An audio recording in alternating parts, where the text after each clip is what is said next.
one of the main areas that we want to focus on is its role as a normative springboard. To a certain extent, the SEO, given the regional dynamics at play, tends to be more conducive for socializing and testing norms among the members. They use it in certain respects to determine what works and what's possible outside one's own nation on these non-traditional security threats. They've explored the legal and operational frameworks that may be employed in this context and push them out into a fora where they can explore the possibilities. One of the main concerns here is the potential for regional substitution of norms for international principles of human rights. Because the membership may find regional norms more conducive and still find them, picked up by their neighbors and their partners in cooperation on some of these security threats, they may substitute them for international principles.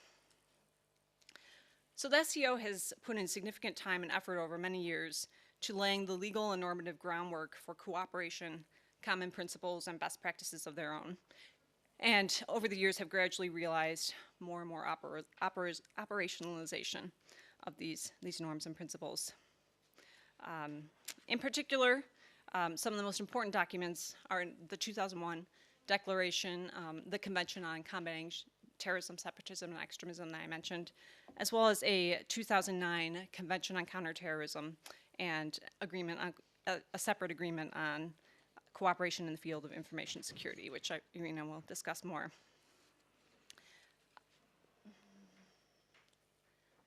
So they've, over time, developed a substantial body of agreements on security cooperation, which has led to the increasing normalization of these approaches.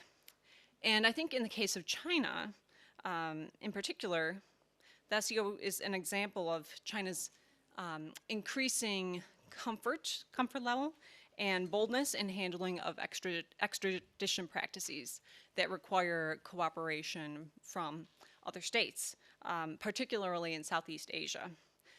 The SEO has been used as a vehicle for facilitating extradition amongst the members, and we've seen recently that with respect to Uyghurs, China has even sort of adopted this approach in its outreach to Indonesia. Indonesia recently arrested 4 Uyghur terrorism suspects, and China dispatched 3 intelligence officers to the country to ask authorities to hand them over, with which the Indonesians cooperated. So in addition to the normative aspect, I think the other major area of importance for further scrutiny is cooperation on non-traditional security threats, the actual concrete cooperation, the forms that takes. And the SEO has a specific body dedicated to this activity, and that is the Regional Anti-Terrorist Structure. This entity was established at the very beginning when the SEO came into being. The agreement between the member states on the Regional Anti-Terrorist Structure provides that the RAT's mandate is to assist in the coordination and collaboration of the parties' competent agencies in combating terrorism, separatism, and extremism, as those were defined in the convention. And so RATS really got started with its activities in 2004. It took a while to get running for a variety of reasons, disagreements among the member states and other issues. But RATS cooperates, or it coordinates cooperation between law enforcement and intelligence of the member states in a few different ways. It assists in the development of the legal procedures and agreements that the member states enter into. It facilitates capacity building, and it's a sort of curator of best practice when it comes to the different approaches of the member states to handling non-traditional security threats. It coordinates and keeps up an official database that all of the member states can utilize, which contains information on potential activities related to the 3 evils. And they also keep a blacklist of alleged terrorism, separatism, and extremism perpetrators. Of course, based on that blacklist, they also cooperate in extradition. Recently, they've expanded into some new areas. One of those is collection of information on the so-called foreign fighters, which has become an increasingly relevant issue with respect to what's happening in Syria and potentially in Afghanistan. The SCO has actually indicated that they exchange data on citizens who take part in armed conflicts in the Middle East and Afghanistan.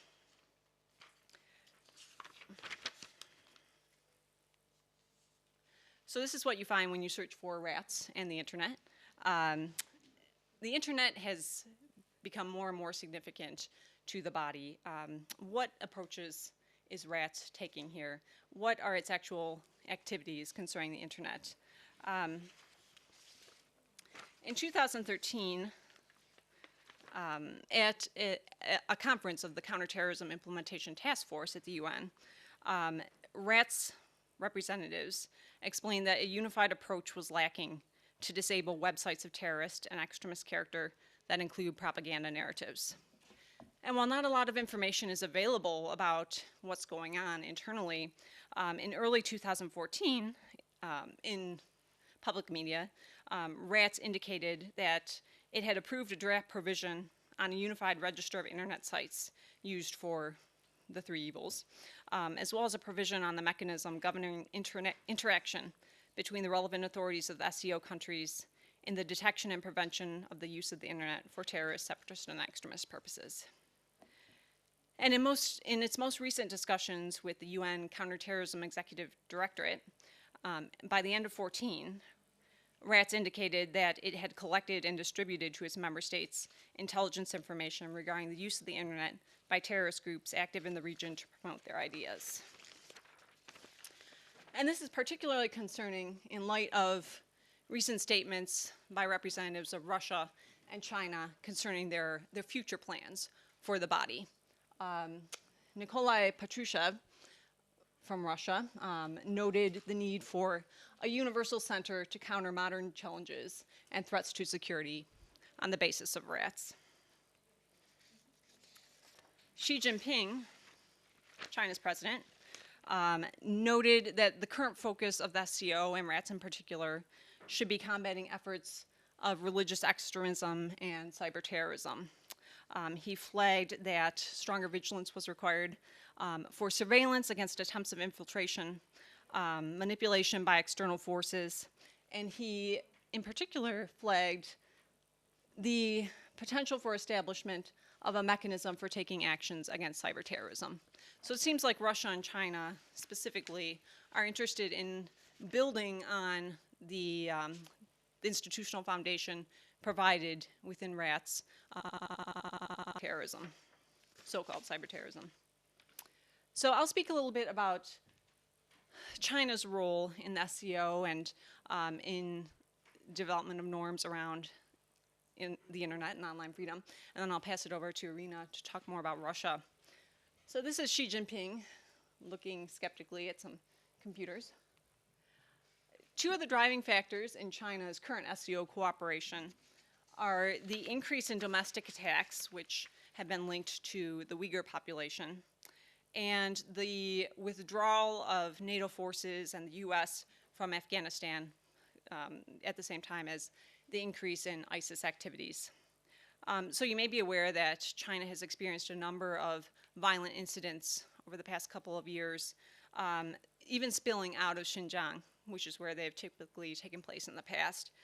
This includes an attack last year in Kunming, which is quite far away from Xinjiang, which does qualify as a terrorist incident by international standards.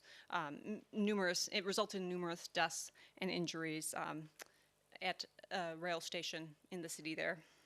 And China has linked that to the Uyghur population. After the first terror attack in China, in these past few years, Meng Jianzhu, who is a senior security official within the government, actually went to RATS and briefed them on the East Turkestan Islamic movement, which is the movement that they typically ascribe Uyghur incidents too. At the October 2013 meeting of rats, there was also significant discussion about Afghanistan in particular and joint efforts to countering the new threats to security on a regional scale.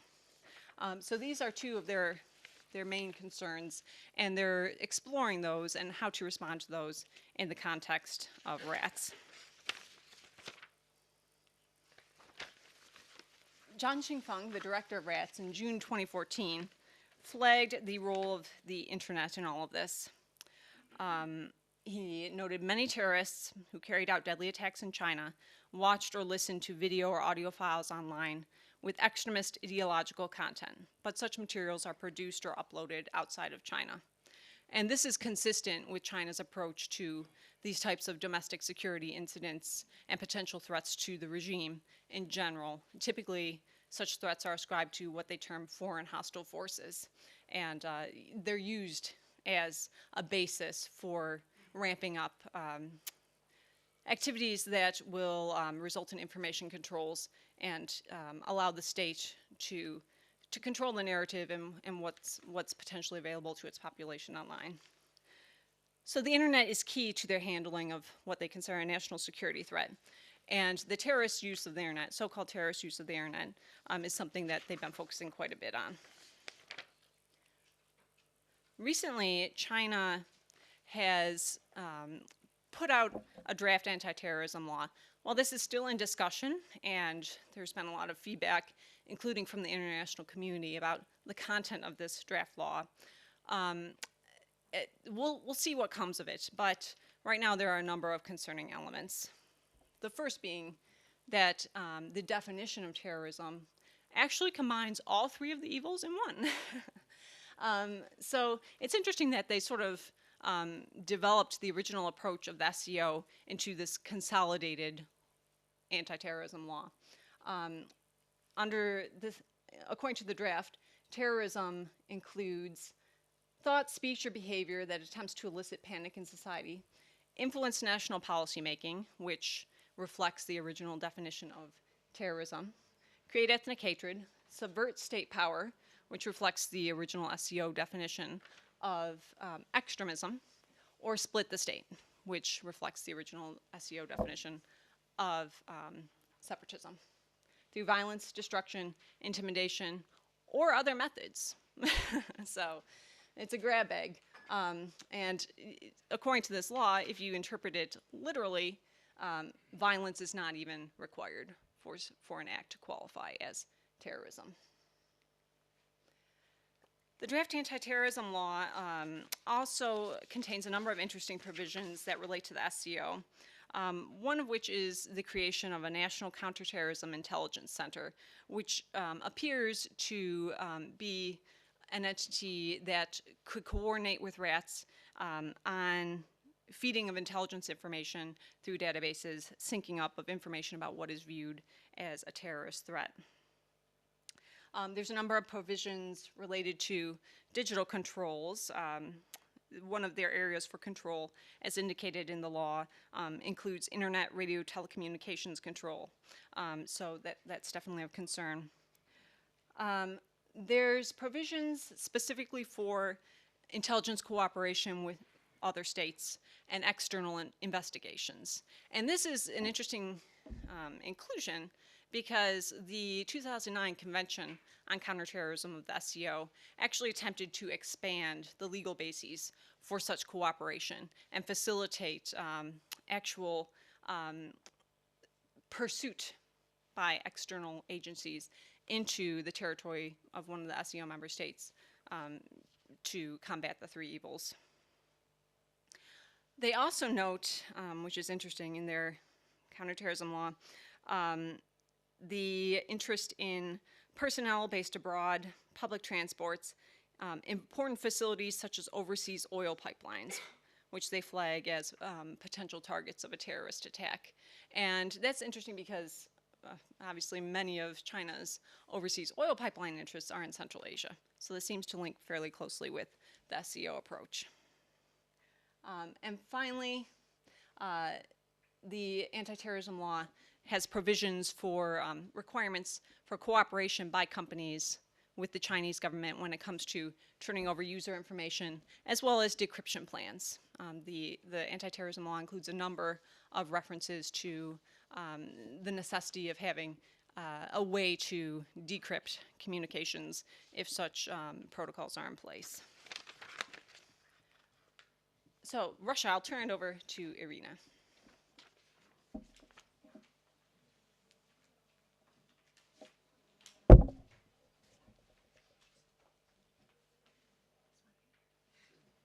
Oh, can we switch the presentation?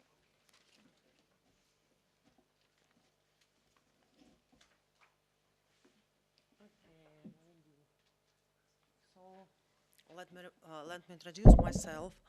I am a Russian journalist, investigative journalist. I'm a deputy editor of Agentura.ru. Our website covers the secret services issues and terrorism issues, and we put a lot of efforts to investigate internet filtering system in Russia. And I have been covering this issue since 2000.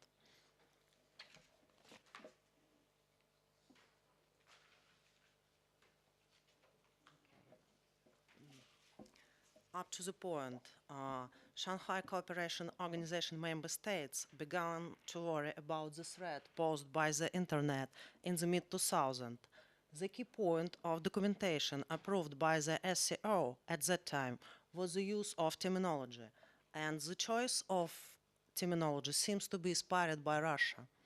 The SCO uses extensively a term of information security instead of cybersecurity. In 2006, the group of experts of international information security was formed within the SCO. According to the agreement between the governments of the member states of the SCO on the ensuring cooperation in the field of international information security, signed in June 2009. Information security is security of individuals, society, states, and their interest from threats, destructive and other negative impacts of in the information space. So you can see that this definition could be implemented to any kind of information critical to the government or expressing the other point of view. This terminology echoes the Russian terminology applied to the internet, namely the doctrine of information security approved by Russian president much earlier in 2000. This approach was defined by the generals of Russia's electronic intelligence agency FAPSI, the Russian analog to the NSA. In 1999, Vladislav Sherstuk, a former director of the FAPSI, was moved to the Security Council of Russia, and he was in charge of defining the Russian policy in this area, including the drafting of the doctrine of information security. But at this point, internet in Russia was free and uncensored. Frankly speaking, nobody paid attention till the middle of 2000 to the internet. I mean, government didn't pay attention to it. The Arab Spring was recognized by member states as a threat to stability of political regimes in these countries. And in February 2011, the then Russian President Dmitry Medvedev said at the meeting of National Anti-Terrorism Committee, "Look at the current situation in the Middle East, in the Arab world. It is extremely difficult and great problems still lie ahead. We must face the truth. That scenario was harbored for us." In March 2012, Sergei Smirnov, the first deputy director of the FSB, the main security agency of Russia, said at the meeting of RATS, the regional anti-terror structure of the SCO, that Western intelligence agencies use the blogosphere to overthrow political regimes, and the FSB was going to clean the internet of their harm influence. He added also that the presidential election in 2012 proved their influence, and he called to develop measures opposing such technologies on the internet. And he admitted He admitted that they had no such means yet. But unfortunately, since then, the situation has changed dramatically in Russia.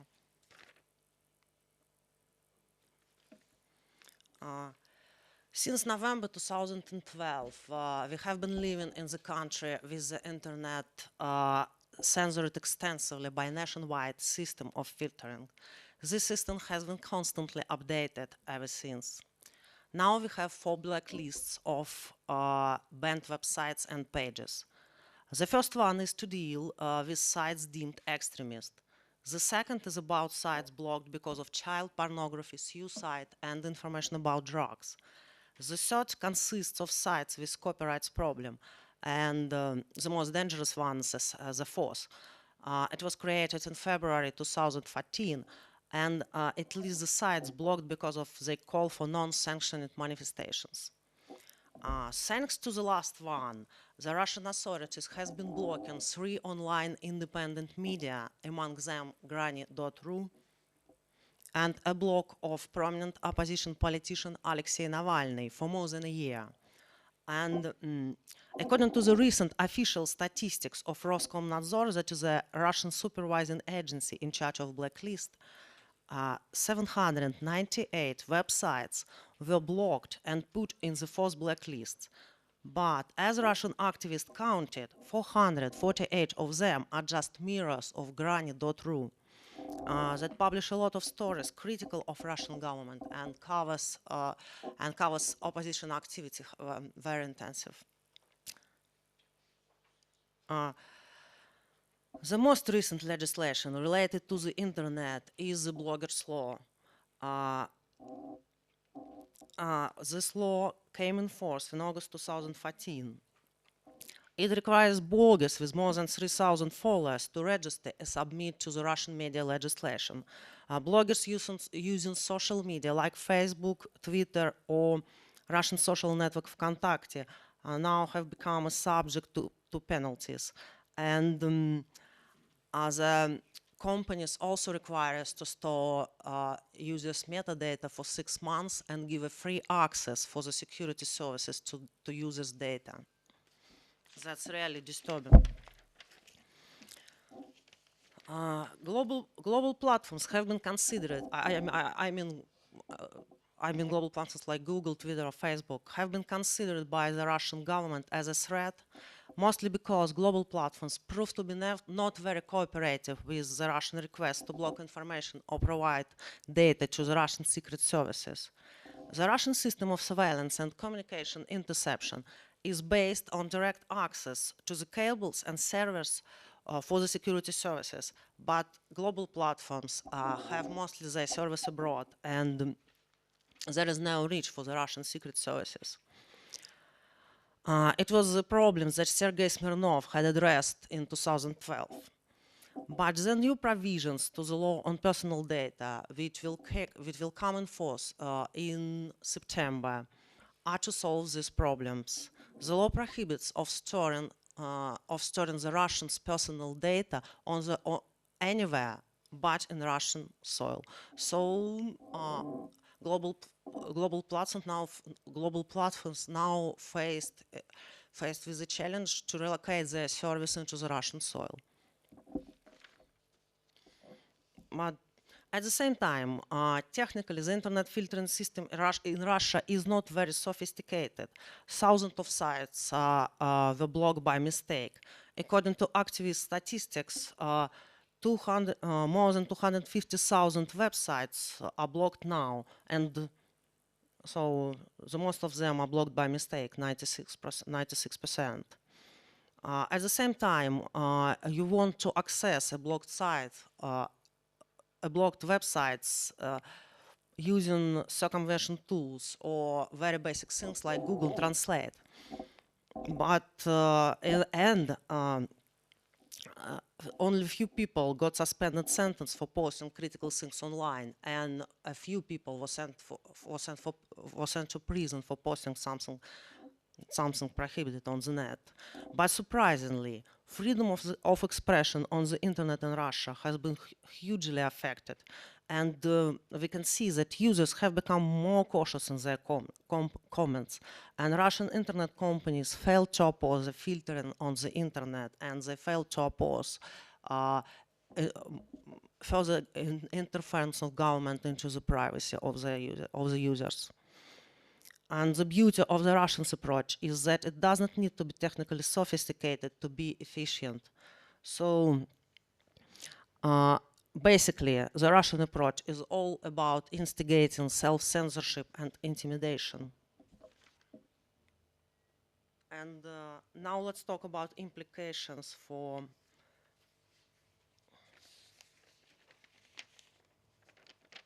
the other member states of the Shanghai Cooperation Organization. Excuse me, just a moment.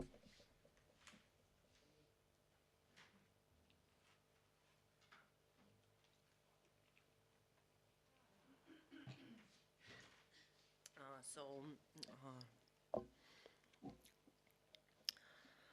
there are two main strategies Russia uses dealing with the internet, with the threat on the internet. The first, the system of nationwide communication interception known as SORM. So that means surveillance on the net or on all kinds of communications.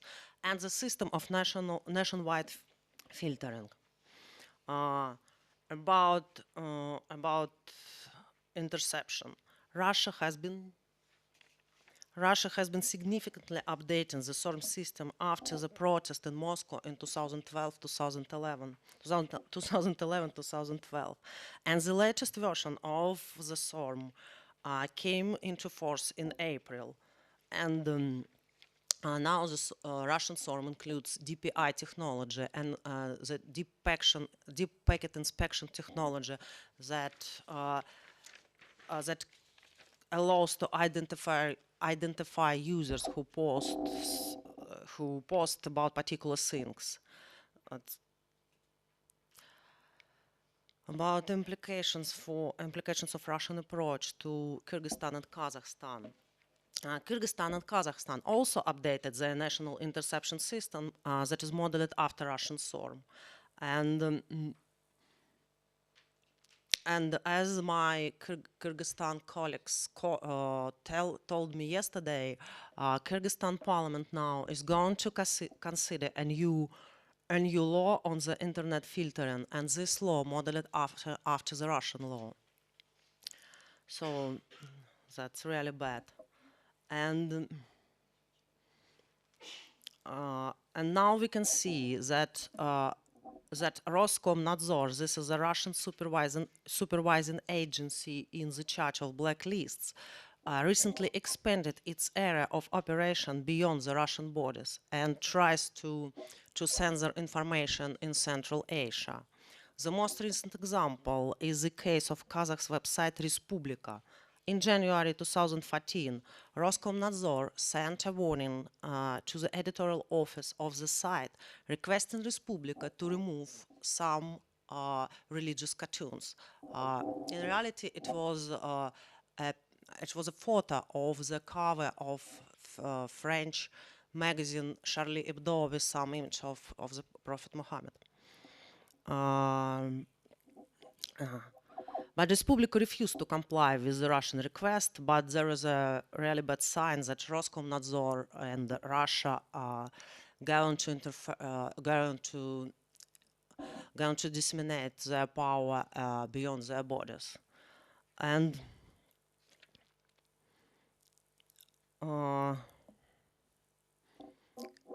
very intriguing question is where China fits in this picture.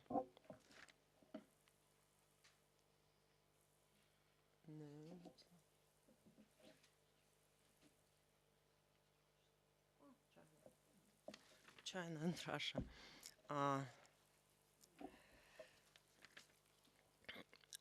The only thing which is clear is that the Chinese corporation Huawei enjoys high respect from of the Russian authorities.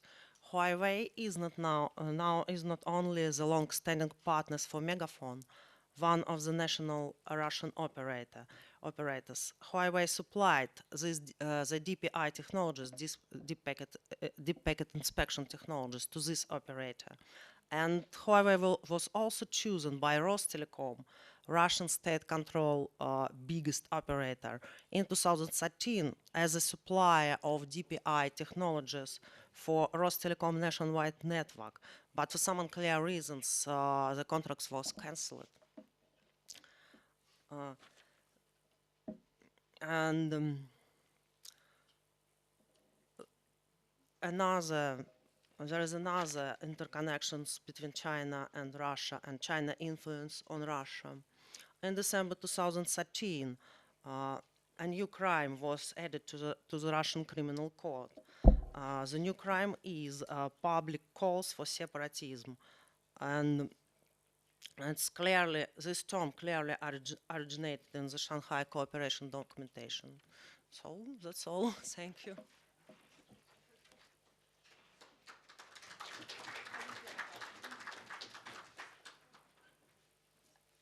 So just to conclude and to open it up to further discussion.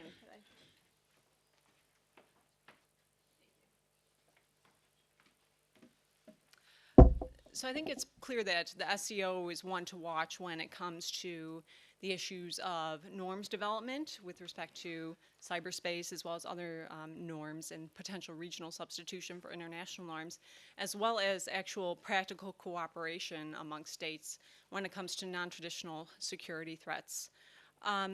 And I think we really need to carefully assess the human rights implications here because it has potential impact not only domestically amongst the SCO member states, but also regionally and potentially internationally as these norms and practices get more and more popular, especially considering how attractive the SCO is apparently to non-Western states.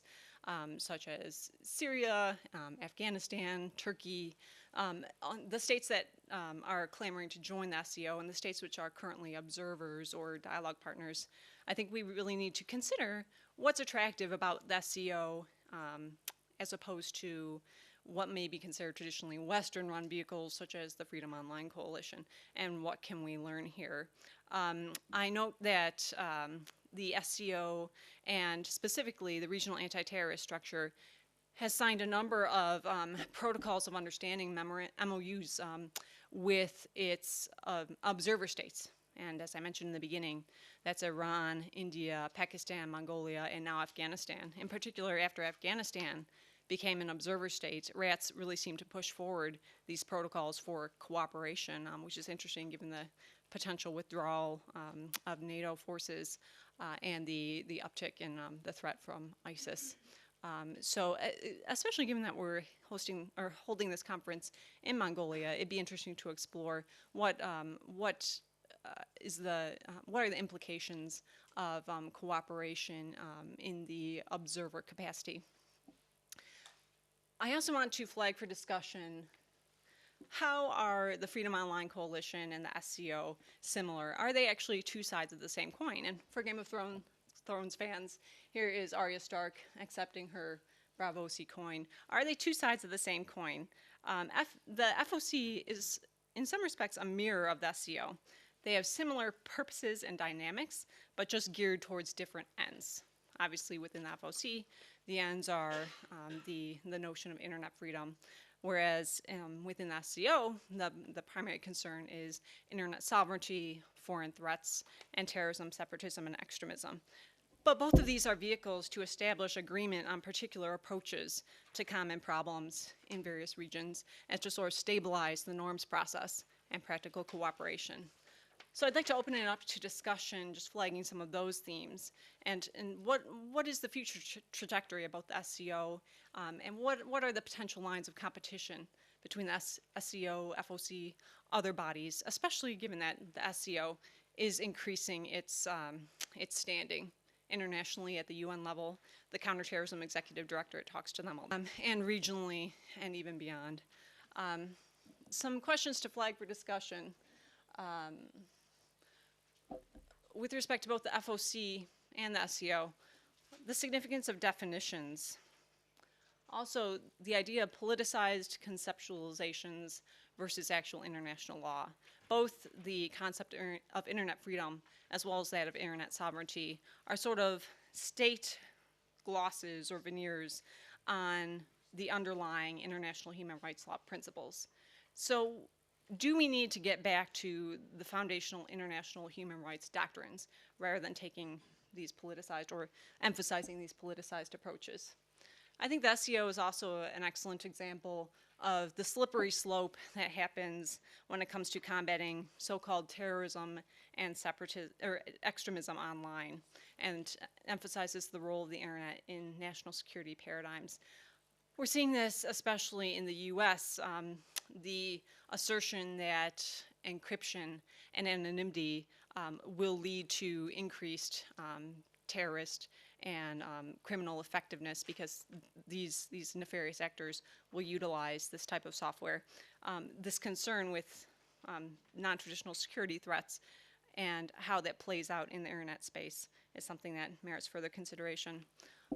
Accountability and transparency mechanisms when it comes to these types of multilateral initiatives, and principles for engagement.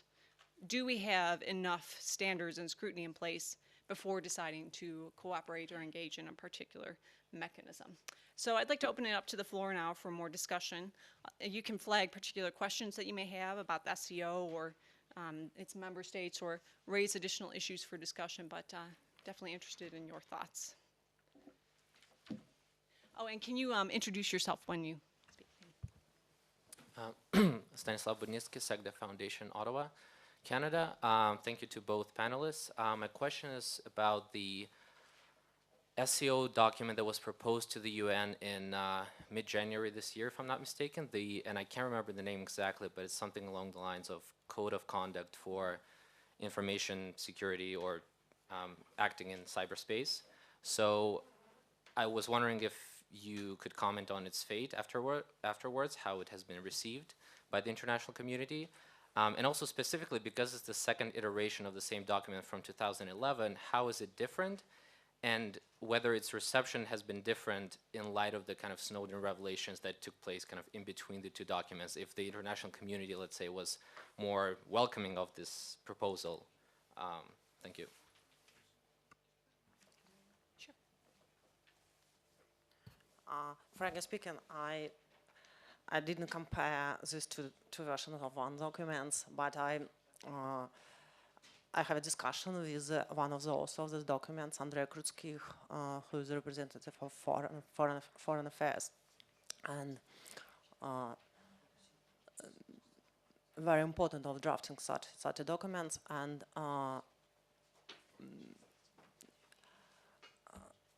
the Russian point of this to try to disseminate their point of view through the UN on the issues of cybersecurity that they consider it as a information security.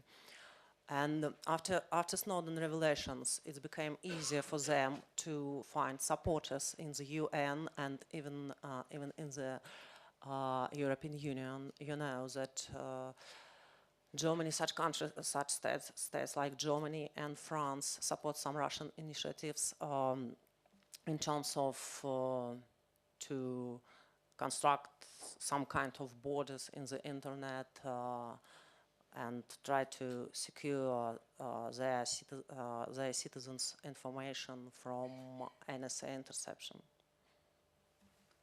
Yeah, just to add to that as well, I think it's reflective of how these types of norms can evolve and become entrenched. This norm is based on a number of SEO documents, which are themselves originally based on Russian and Chinese concepts. The three evils came out of China, information security came out of Russia, and they've put them together in these fabulous ways. We've seen it show up in further elaborations of SEO documents themselves. The SEO in 2009 developed its doctrine on international information security, which served as the basis for further Russian iterations, as well as the Code of Conduct proposed at the UN. There are numerous provisions that clearly are linked. And then we've seen attempts to further propagate it nationally. A number of these principles showed up in China's Wuzhen Declaration at the end of 2014, which was not favorably received. I think there still is a lot of Western-based resistance to these norms, but I think the more important question is how are other non-Western states perceiving this, especially given the Snowden revelations and the fact that international dominance in the information space, which is an SEO concept, has seemed to play out given these disclosures about what the U.S. is doing.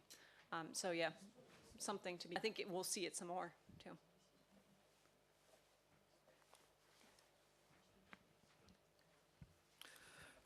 My name is Yu from South Korea, Korea National Diplomatic Academy. So adding to previous question is, so I'm going to ask about the new version of Code of Conduct is released by January mid, and I think there are various some new sections added to the Code of Conduct, like Section 5, 7, and 10. So I'm not going to evaluate that Code of Conduct. I just let me ask just a question, a short question to both of you. In the Code of Conduct, and then maybe sections 5, and then maybe mentioning that the dominant position of ICT, and also what are the some new interpretation about the equal rights of freedom, and then lastly, in the section 10, I think this is a new section discussing the CVM in SCO. So what kind of specific CVM you're going to think about in the level of SCO? Thank you.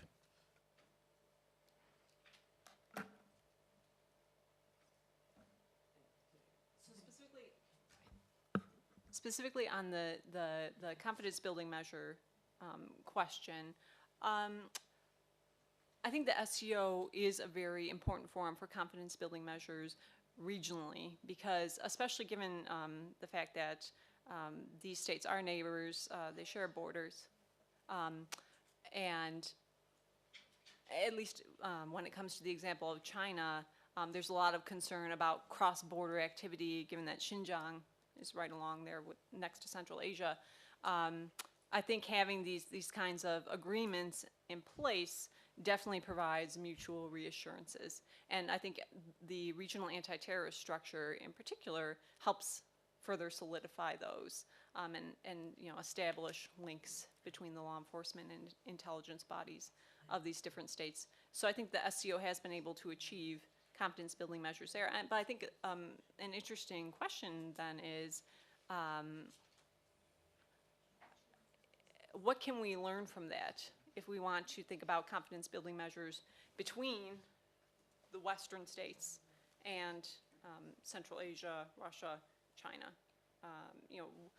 How have confidence building measures been able to succeed in this regional space, but not internationally? Why and what can we do about that? So it'd be interesting to get others' perspectives on that too. Irina, did you have anything? This question is too specific for me, but I can say in terms of about SEO and this conduct of this code of conduct, that there is another attempt of Russia to expand their influence on the world internet. Another one attempt was they tried to change the rules on the ITU, and they failed. But the main problem for Russians is that they have now any authority over ICANN, and they want to have for more effective blocking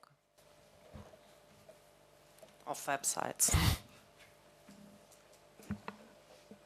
I just say it like this. I really just like to raise again the attention to the recent happening case of China's, you probably heard of Great Canyon attack to the GitHub and Amazon. And congratulations to the last report. It's since in your presentation you mentioned the exportation of censorship technology or surveillance technology such as DPI to other countries, probably sometimes through those kind of mechanisms and the international interactions. It's also that you raised a very important question, which is one hand we're talking about internet freedom, another hand we're talking about internet sovereignty. In the case of a Great Canon, it is clearly a political speech issue, right? It's the Chinese content hosted on GitHub that Chinese government see is undesirable, but it's hosted in another country in their infrastructure. However, the attack was across the border, right, to taking down the infrastructure of the internet infrastructure of the other country, just because they hosted some political speeches that in this the PRC doesn't seem as desirable. And also in that same attack by technology, they involuntarily involved the citizen internet users from all over the world. Yeah, when they visiting the Chinese states and using their visit to trigger and direct the traffic to such attack. So there is all kinds of issues technically and international law and human rights. For the body, such as the Freedom Online Coalition, I really hope this should get great attention to the member of the coalition and to respond collectively. This is not just one company or one country's issue. Imagine if this kind of attack to political speech can be tolerated and it being accepted as a pattern, then China will export the same pattern to other countries to do the same. Nobody is safe. Yeah, I think those are excellent points, and I think I would go further by saying, to a large extent, this kind of action has already been tolerated, given the long-standing existence of the Great Firewall and the lack of engagement with China on human rights, on serious human rights issues. I think to a large extent, there's been a certain capitulation by the international community to China's efforts in cyberspace. The Great Firewall still preventing their own citizens to access to the greater internet. This is taking direct physical attack to the infrastructures of another country. Yeah, and I think the Chinese government would view this as the logical next step. And in my view, I don't think the Chinese government saw this as problematic. I mean, you have the example of NSA's quantum program, which the UK also participated in. I think they view it as a necessary evolution given their approach to foreign hostile forces and threats to regime stability in the form of ideological contestation. So I think the Chinese government may actually even view this, I mean, as an act of sort of self-defense to a certain extent, but I think they also would consider it, I think they would consider it as a somewhat restrained response because they didn't use malicious code in terms of actually injecting users with malware. They just redirected to a DDoS attack. I mean, clearly that's a human rights issue and it's a problem. But I think for the Chinese government, they had more options available to them, and they picked this one. So I think it's interesting. But yeah. But I think this is very. There's a human rights issue of political speeches. There's a sort of national security issue, such as the terrorism, and there's basically the between the states espionage activities. Yeah, it doesn't matter. Everybody's doing it. Maybe NSA is doing better than others. But these are the different concepts, but all entangled in the cyberspace. Yeah, yeah, I agree with you.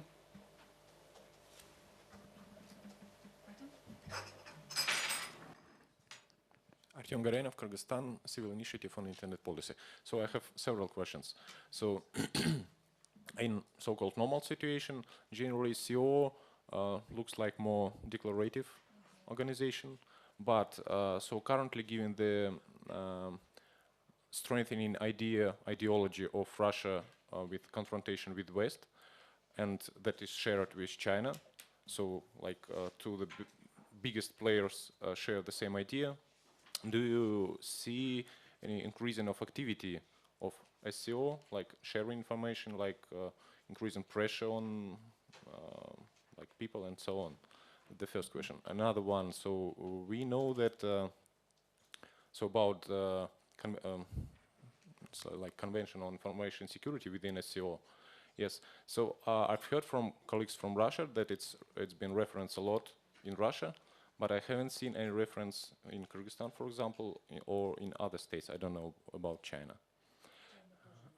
So I think yes, there are no reference on this convention in China. Who knows? I don't know. As we know, the most of states within SCO are the post-Soviet states. And there are a lot of organizations that are very interested in informational security. Like, for example, Anti-Terroristic Center of CIS. There is like Interparliamentary Assembly of CIS and the Organization of Agreement on Collective Security, or like that. So all of them are very interested in informational security, and they have some regulations on this. And so, what the role of SCO in all of these things within post-Soviet states? Thank you. Artyom, you are right. You are right about talking about that the SCO have a lot of documentations, declarations, and meetings, and very difficult to spot their activities on the ground. That's really difficult, but I don't think because that doesn't exist. A few years ago, maybe I didn't remember exactly, in 2007 or 2008, I investigated the cases of abduction of opposition politician from Tajikistan and Uzbekistan. They were abducted from Russia territory. They got some refugee status, was abducted by, and somehow appeared in the Tajikistan prison and in the Uzbekistan prison. It was very interesting to understand how they was abducted by Russian security services and transferred to the Uzbekistan, Tajikistan security services, and there should be some mechanisms that gave the security officers immunity from criminal prosecution. And I found some documentations and agreements that give some special immunity for such an actions, and that was just the case, I know, by my investigation, but I think that might be much more points in this, but that's nobody investigated. Yeah, I think to a larger extent, it's very difficult to determine precisely what activities are being undertaken given the non-transparent nature of the entity. But I think with respect to the information security doctrine and how that's been more heavily emphasized in Russia and the Central Asian states than in China, I think it's interesting because while China has not really used that specific concept domestically, it has raised it at the international level, and there's been cooperation and a meeting of the minds of the SCO member states on that issue with respect to international presentation and propagation. So that's one thing to consider.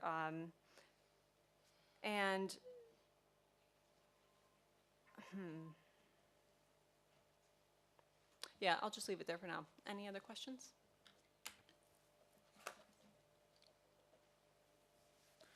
So hi, I'm Trevor Kennedy. I'm from the University of British Columbia. And I was just wondering, for the first topic, you had the issue of definitions. And I'm curious in the context of extremism, because I get the sense that there's quite a big difference between the way that China and Russia interpret extremism on the internet. And I'm just wondering if you have any commentary in terms of, it would appear in the Russian context that extremist groups that are against the government are a problem. But extremist elements in the terms of nationalist, groups that may even, borderline some very questionable groups that are pro-government are not enforced against as seen as a threat and so on. Whereas in the Chinese case, it's more of an absolute perspective of what is extreme, whether they're pro-government or not. And I'm just curious if you have any comments on those perspectives.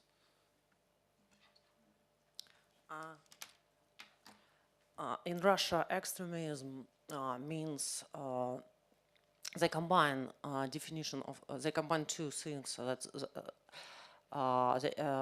for the one side, that's real terrorist organizations and people who involve in terroristic activity, and on the other side, that's people who are just independent-minded people who are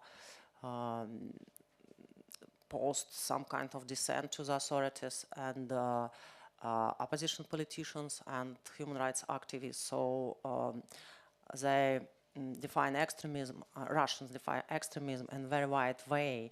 And so sometimes it's very difficult to understand who are they talking about.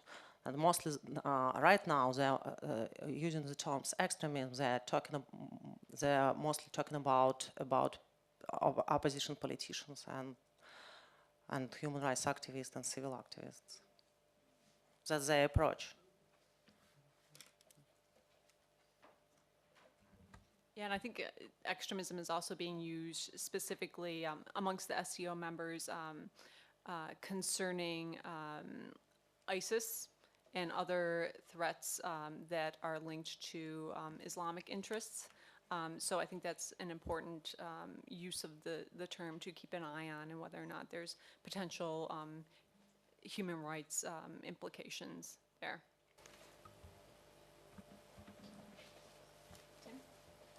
My name is Timur. I work at New America.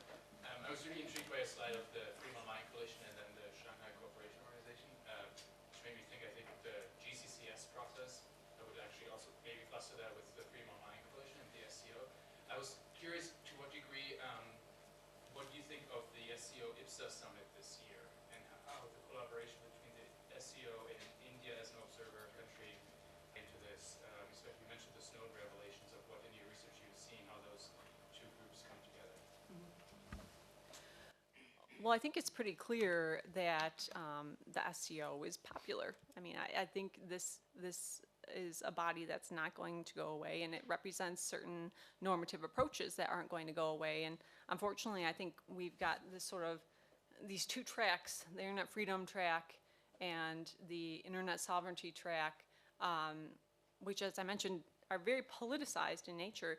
And I think we really need to think more creatively about what's a third option that may result in more pickup among states that may be looking to the SCO for normative guidance right now, given that they don't necessarily agree with this politicized concept of internet freedom, and especially given that the US, who has been a main proponent of internet freedom, has been implicated in so many cyber practices that are problematic from a human rights perspective. Irina, did you have any thoughts? Jason? So, Jason Gilmar from the State Department. I wanted to pick up on something was said and then ask you a question. So we talked a bit about the Russian Internet Authority sort of trying to flex its muscles beyond the content that sort of originated beyond websites that are registered in Russia. And so I'm curious, what kinds of examples of what you're seeing in that respect. This goes back to some comments that my Assistant Secretary, tying together some of those efforts, the recent attacks that have been done, the Great Cannon attacks coming out of China, and other efforts to essentially reach across borders to suppress dissent or target particular kinds of content and messages. I mean, I take Zhao's point very well that this is an issue that is sort of fundamentally different in an important way. It's something that we as the coalition should be responding to. Certainly the U.S. government, in part through the remarks that we made yesterday, is trying to call attention to this issue. And also, second, the great work, with appreciation for the great work the system did very quickly on that. So I wanted to see if you had any other sort of examples of either sort of very direct and public ways in which potentially the Russian government authorities are trying to address or suppress content, especially Russian language content that is originating from outside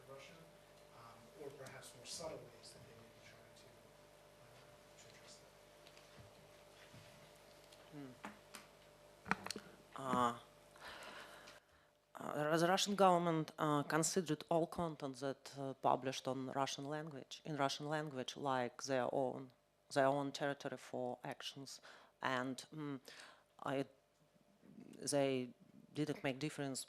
Was it published on the Kazakhstan or on the Kazakhstan website, on the I don't know Russian language website in the United States, and that's a very strong point that they're going to erect some kind of borders around a Russian-speaking audience on the internet, and they are going to do anything they can in this area. It's technically, it sounds like a bit absurd, but after Snowden revelations, they got a lot of support among different countries, even European countries, and they try to use every possibility in the UN and in ITU to be successive. I don't know. They might got any success in future. It's serious. Yeah, to add on that too, I think it's the cross-border concept is interesting. This is actually something that's been going on for many years, and I'm really happy that it was recognized by Tom Malinowski yesterday in the discussion. The cross-border reach of some of these states like China and Russia and the significant human rights impact of that. In the real world, that's been a longstanding issue with respect to extradition practices and sort of informal pressure on diaspora and ethnic minority communities within the SCO. I was on a mission to Kazakhstan and Kyrgyzstan in 2009 with the International Federation for Human Rights, where we talked to a number of Uyghurs living in those states, and there was a strong feeling that because of Chinese pressure, their rights were being limited. They couldn't get refugee status within these countries. So it's an issue that's existed for many years. With respect to the internet in particular, this has also been happening for quite some time. We've seen this in particular with the Tibetan community, the cross-border reach of China to the exile community in Dharamsala, as well as in the US. And other areas. Now we're seeing it through the use of commercial spyware against Bahraini activists, against Ethiopian activists.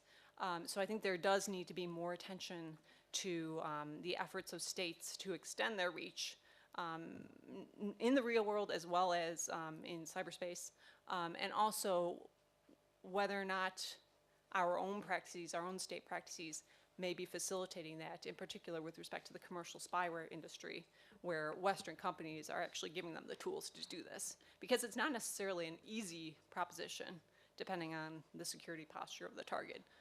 So, yeah, it's an important issue to continue to raise. Any other questions or comments? Ron, or did you have a quick response to that, or? No, it wasn't on that. Okay, Ron?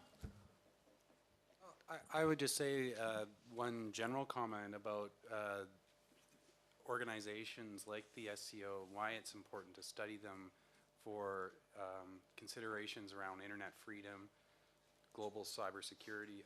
I think that there's an unnecessary level of attention relative to the impact of international forums. Not to say that they're not important, but there is a lot of focus on them, especially within civil society, while these lower level regional security organizations are much more impactful in terms of setting policy and coordinating postures and perspectives and essentially forming a like-minded community. And they often don't get the same attention because they're difficult for researchers, especially outside the region, and even sometimes inside the region in a case like this, to get inside and know what is really going on, because the proceedings are not public. They're held behind closed doors and difficult to understand for those who are not participants in it. But I think outside of this region, there are similar regional security organizations that are doing very similar things.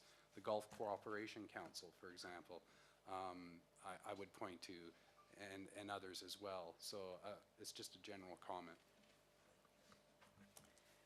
Great. We're going to have to wrap this up. And Jason, do you just have a quick comment? Question? Just a comment. I mean, the initial purpose of the Freedom Online Coalition was to get a bunch of states together who agreed to a common set of principles and make sure that we were essentially voting on those principles in other multilateral fora in a consistent manner. So at the WICIT and at the Human Rights Council, at the General Assembly, and that continues to be a big part of what we do, and that's important. Now, sort of grown the coalition, we do other things. I'm curious, especially with WICIS coming up later this year, whether you see that as kind of an explicit or perhaps unintended consequence of the SCO. I mean, are we likely to see states, obviously the core member states of the SCO have already exhibited voting patterns very consistent with not just voting patterns, but actually proposing initiatives like the Code of Conduct that line up very sort of consistently with the principles of the SCO. But curious whether you've seen evidence of attempts to get, in particular, the observer states to also take positions in other multilateral fora, in global multilateral fora, on broader internet governance issues that line up with those principles. Well, just to quickly respond, I think as we mentioned earlier in the discussion, the SCO's real potential is on the margins because there is so much divergence of interest, especially when you consider the observer states and the dialogue partner states. All of these states have very different and sometimes competing agendas. So it really depends on, you know, precisely what state you're talking about, what form you're talking about, what principle you're talking about. But I do think it is an issue that should be raised explicitly by states such as those that are in the Freedom Online Coalition with states like India and the other observer states within the SCO. Actually talk to them explicitly about why they find certain principles attractive, what issues may exist with respect to principles being advanced by the West, and you know the sort of competing dialogues there. Irina, do you have any? No, that's not my issue. All right, so thank you guys very much. Really interesting discussion, and